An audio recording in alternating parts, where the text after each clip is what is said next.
Hello and welcome back to HardReset.Info. In this video I will show you how to take professional photos with Sony A6400. Let's begin.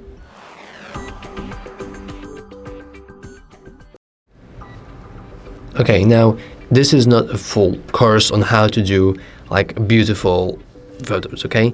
In this video I will only show you must-have settings for improving the overall quality of your photos and making them feel professional. So the very first thing is to changing the mode of our current device. As you can see, currently we are on auto, meaning that if we go and press this FN button, which is a nice shortcut, we will see that most of these are actually grayed out and we can't really change anything other than file format, the focus area, focus mode, and almost anything. We can't really change nothing. So we want to switch from auto to manual. So as you can see, and as you can probably guess, it stands for M.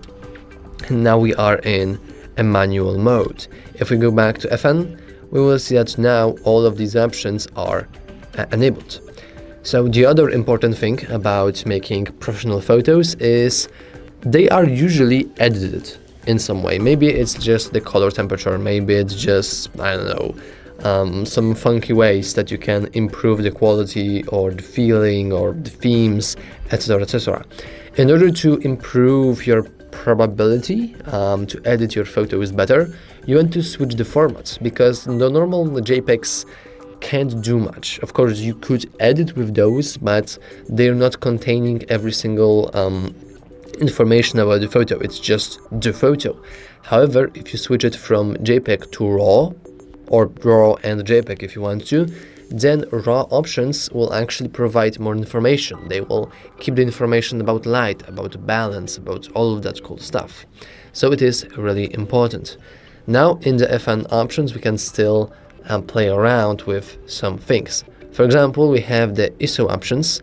By default they are set to default.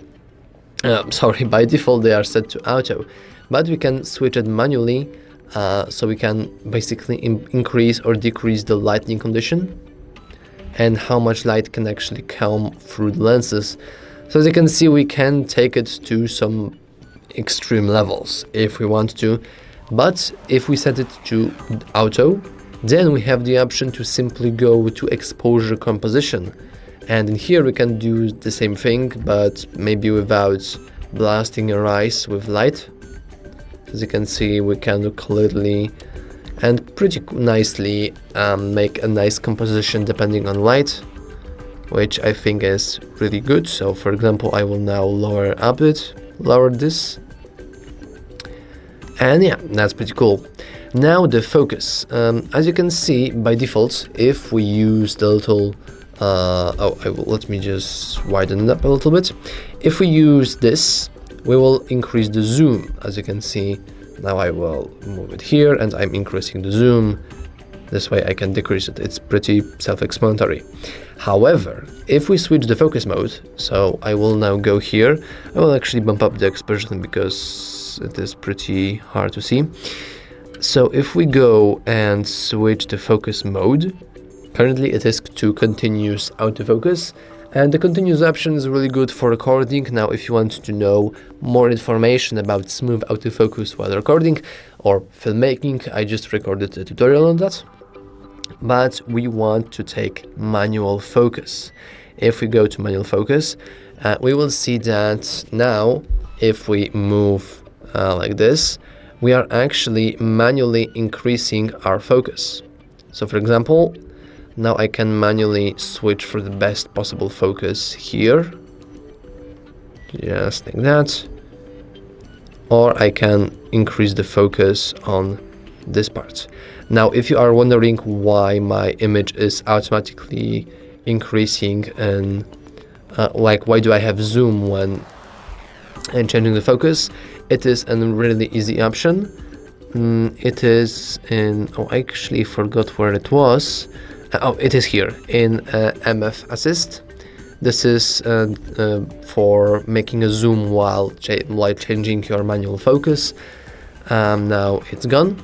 And also, if you're wondering why, for example, this has a white outline to it, it is thanks to peaking setting.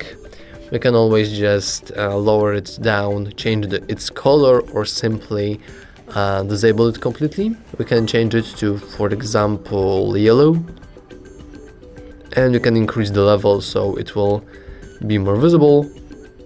And as you can see, this is how it works.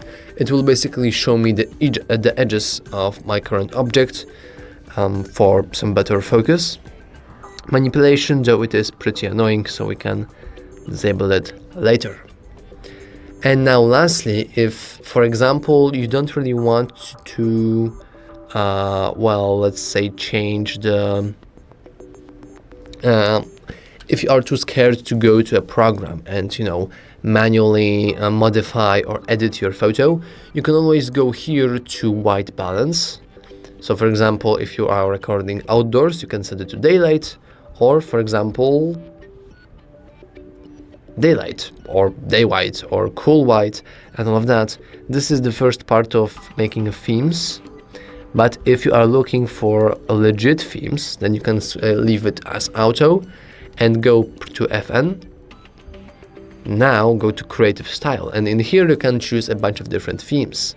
We have the vivid, neutral, clear, deep, light, portrait, landscape, sunset, night scene, autumn leaves, black and white, even sepia, standard, I probably spelled it wrong, another type of vivid, neutral, portrait, and all of that.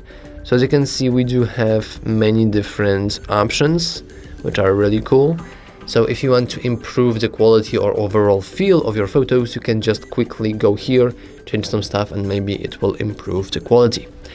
Now, I would also just advise you to simply look for other tutorials, because we are not official, we are not legit, like photographic channel. We are mostly a tech channel, and I just wanted to show you some really useful tips and tricks, and most likely settings that you can change in order to improve the quality, but it will never really like replace photography rules. Like there is rule of 3, there is 60, 13, 10 rule. There are many other rules of like the photography itself that it is just impossible for me to tell you, because that's not what the tutorial is about. And yeah, that is all for this video. It is already a pretty long video, so I didn't really want to increase its size any longer. If you found it useful and if you liked it, you can consider to leave a like and a subscribe. And if you have other tips for making a nice photography, images or photos or movies, then you can leave them down in the comments below. So anyway, that's all for this video. That's all from me. Thanks for watching.